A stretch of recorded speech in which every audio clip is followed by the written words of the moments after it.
Welcome everyone, welcome back to my channel. कैसे हैं आप लोग सब? मैं बिल्कुल ठीक हूँ। आई होप आप लोग भी खैरियत से होंगे, सब लोग ठीक ठाक होंगे। आज मैंने सोचा आपके साथ कुछ डिफरेंट चीज़ शेयर करती हूँ जो कि मैं खुद लर्न भी कर रही हूँ, तो आपके साथ शेयर भी करती हूँ। वैसे तो जो भी होम मेकर हैं, हम लोग सब काम तो सारे ही करते हैं, लेकिन इस चीज़ पे हमारा ध्यान नहीं जाता कि कुरान में जो चीज़ें मेंशन है एज अ फूड, वो हम कौन कौन सी यूज़ करते हैं। ज़ाहिर है कुरान में सारे फूड तो शामिल नहीं है, जो चीज़ें अल्लाह ताला ने मतलब ज़रूरी समझी हैं वो कुरान के अंदर शामिल है। तो मैं सोचा आपके साथ जो है ना वो एक तरह की एक सीरीज़ स्टार्ट करती हूँ, तो जो जैसे जैसे मैं पढ़ती जाऊँगी तो आपके साथ शेयर कर लूँगी। सबसे पहले मिल्क जो है ना मेरे घर में बहुत ज़्यादा यूज़ होता है, कुरान में जो है इसका ज़िक्र भी है और बहुत तरीक़ों से इसका ज़िक्र है। एक तो जैसे जन्नत के हिसाब से भी ज़िक्र है कि उधर जो है वो मिल्क की रिवर्स होंगे और बहुत ही प्योर होंगे और बहुत ही ना ख़त्म होने वाली चीज़ होगी। लेकिन एक दुनिया के हिसाब से भी हमारी नेमत है। और आप ये तो सोचें कि मिल्क से हम कितनी चीज़ें बना लेते हैं। दही बन सकता है, बटर बनता है, हर तरह की डिज़र्ट दूध से बनती है। तो सबसे ज़्यादा जो है ना वो देखा जाए तो दूध ही यूज़ होता है। जहाँ यूज़ हुआ है, जो आयतें हैं और वर्सेस वगैरह नंबर मैं मेंशन कर दूँगी डिस्क्रिप्शन बॉक्स में। लेकिन ये होता है कि अगर आप इस तरह से चीज़ों को अगर पढ़ें ना, कुरान इतना इंटरेस्टिंग हो जाता है और आपको नई चीज़ें भी सीखने को मिलती हैं। क्योंकि कुरान में ना जो भी चीज़ है वो साइंटिफिक तरीके से भी काफ़ी हद तक प्रूफ है और आपकी डेली लाइफ में भी काफ़ी हद तक प्रूफ है। यानी अल्लाह ताला ने हर चीज़ जो है इतनी अच्छी तरह से मेंशन की है कि आप मिल्क का इस्तेमाल जैसे रोज़ करते हैं, लेकिन हमें कभी अंदाज़ा नहीं हुआ कि अगर हम कुरान को जैसे तफसीर से पढ़ें, उसका तर्जुमा पढ़ें, तो हम जो रोज़ चीज़ इस्तेमाल करते हैं उसकी क्या अहमियत है।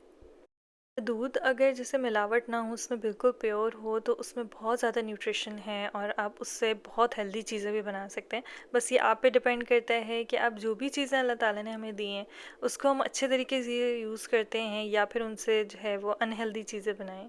फ्रूट्स तो खैर बहुत सारे मेंशन हैं, ग्रेप्स है और उसके अंदर पोमीग्रेनेट है।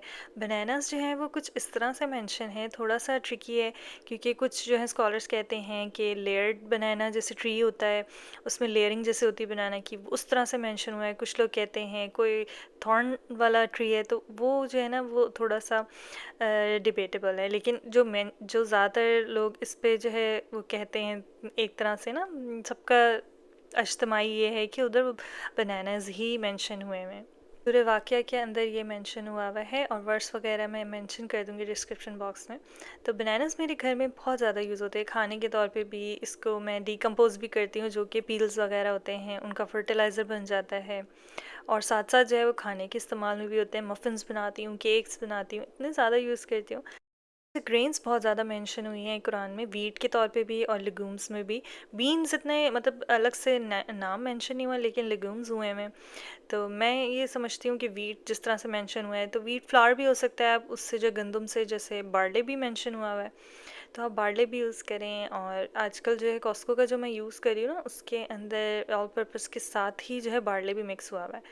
तो यूज़ करते हुए इतनी खुशी होती है कि मतलब जो चीज़ें मेंशन हुई हैं, अब हम पढ़ रहे हैं कुरान को तफसीर के साथ, तो अब चीज़ें समझ आ रही हैं कि हम कितनी डेली चीज़ें यूज़ करते हैं, जो हमें पता भी नहीं है कि कुरान में कितनी बड़ी नेमत मेंशन हुई हुई है। जो चीज़ें मैं जैसे पढ़ती रहती हूँ तो मैं कभी कभी जैसे नोट डाउन भी कर लेती हूँ, मुझे याद रहती हैं। कुछ आयतें ऐसी होती हैं जो बिल्कुल जैसे कहते हैं ना, दिल पे दिमाग पे नक्श कर देती हैं।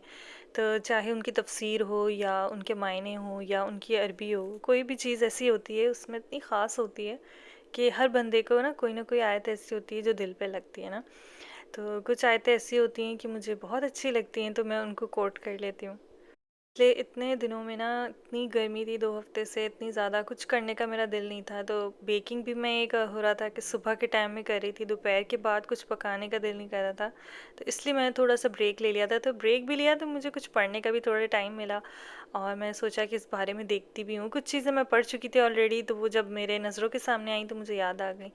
तो मैं कुछ ना कुछ जैसे करती रहती हूँ। मुझे जो है ना, तो मैं साइंस की स्टूडेंट, तो मुझे साइंस की चीज़ें ज़्यादा अच्छी लगती हैं और फूड से रिलेटेड चीज़ें तो वैसे ही सबको अच्छी लगती हैं।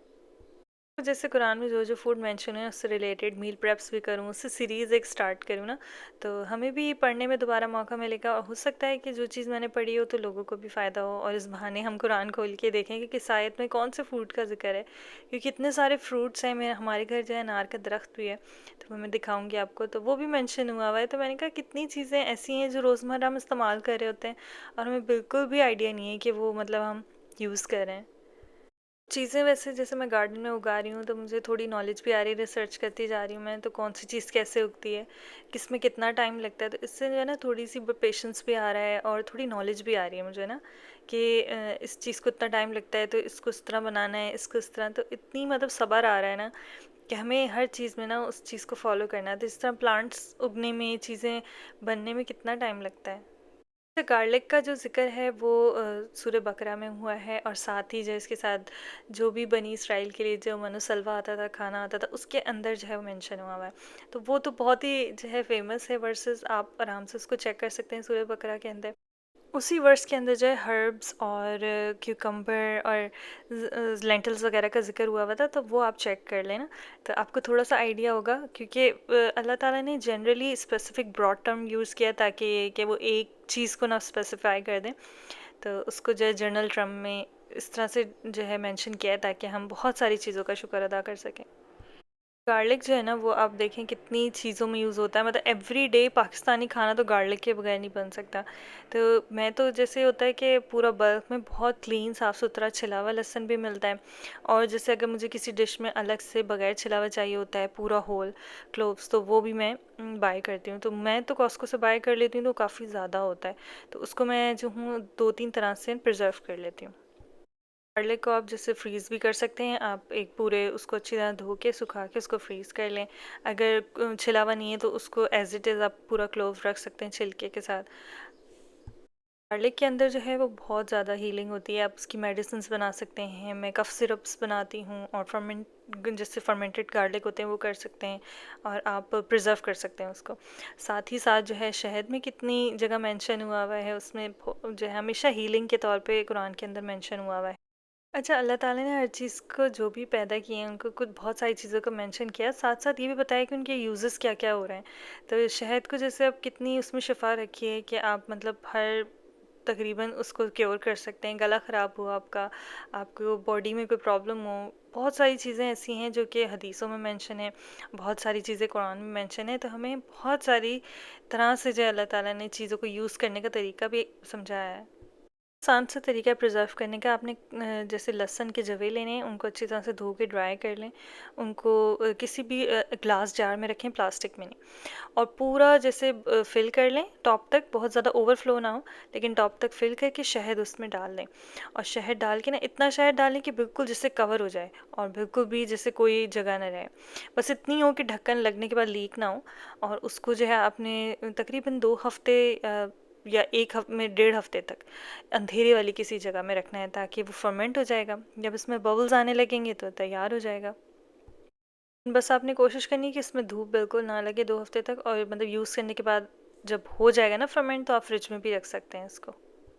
गार्लिक को ज़ाहिर है हम एवरीडे यूज़ करते हैं, तो जिंजर गार्लिक का पेस्ट तो बनता ही बनता है, तो मैं ये करती हूँ कि फ्रीज़ भी कर लेती हूँ और आधा फ्रिज में भी रख लेती हूँ। आप इसके क्यूब्स भी बना सकते हैं, लेकिन मुझे इस तरह आसानी होती है कि मैं एक ब्लेंडर में जैसे अदरक डाला, छिला हुआ लहसुन डाले, और मैं ऑलिव ऑयल का इस्तेमाल करती हूँ। ऑलिव का तो जिक्र है ही कुरान में, तो ऑलिव का ही तेल होता है, तो ऑलिव ऑयल बनता है, तो वो ना बहुत उसमें शिफा भी है, वो बहुत अच्छा प्रिजर्व करता है, तो उसको डाल के आप चाहें तो उसमें विनेगर भी ऐड कर सकते हैं, और उसको फ्रीज़ कर लें, क्यूब्स बना लें या जार्स में रख लें।